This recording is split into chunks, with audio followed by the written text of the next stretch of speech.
Sir, liquor కేసులో Aam Aadmi Party chief కేజ్రీవాల్కు clean chit ఇవ్వటం వెనుక రాబోయే గుజరాత్ ఎన్నికలు ఒక కారణం అనుకోవాలా? ఒప్పందం ప్రకారమే ఇది జరిగిందనేటువంటి వాదనను మీరు ఒప్పుకుంటారా? కేజ్రీవాల్ గుజరాత్లో ఒంటరిగా పోటీ చేసి ప్రభుత్వ వ్యతిరేక ఓటును చీల్చబోతున్నారా?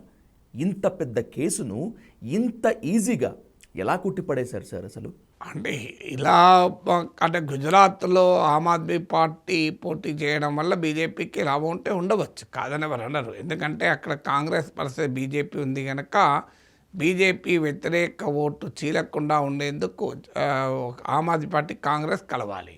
కానీ కాంగ్రెస్ ఆమ్ ఆద్మీ పార్టీ చాలా చోట్ల కలవడం లేదు. ఢిల్లీలే కాదు, హర్యానాలో కూడా పొత్తు కుదరలేదు.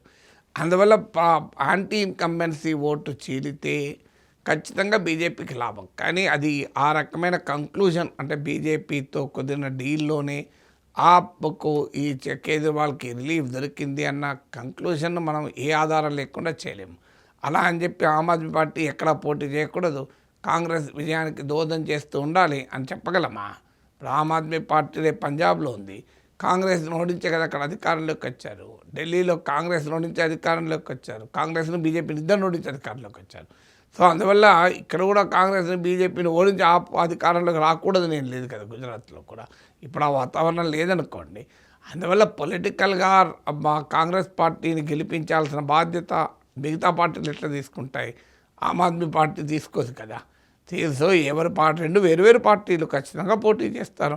ఆ పోటీలో భాగంగా బీజేపీకి బెనిఫిట్ అయితే బెనిఫిట్ కావచ్చు, కానీ గుజరాత్లో బెనిఫిట్ కావచ్చు. రేపు ఇంకో స్టేట్లో బీజేపీకే సవాల్గా మారచ్చు. దేశం మొత్తం మీద ఆప్ పెరిగితే అది బీజేపీకే సవాల్ కావచ్చు, ఎందుకంటే బీజేపీ ఓట్ బేస్నే ఆప్ తెచ్చుకుంటుంది. ఈవెన్ గుజరాత్లో కూడా మీకు కాంగ్రెస్ ఓట్నే ఆప్ తెచ్చుకుంటుందన్న గ్యారెంటీ ఏంటి? గుజరాత్లో బీజేపీ వెనకాల ఉన్న ఓట్ను కూడా ఆప్ అట్రాక్ట్ చేయవచ్చు. ఇప్పుడు ఢిల్లీలో జరిగిందే కదా, కాంగ్రెస్ ఓడించడమే కాదు, ఈవెన్ బీజేపీని కూడా దెబ్బతీసింది కదా.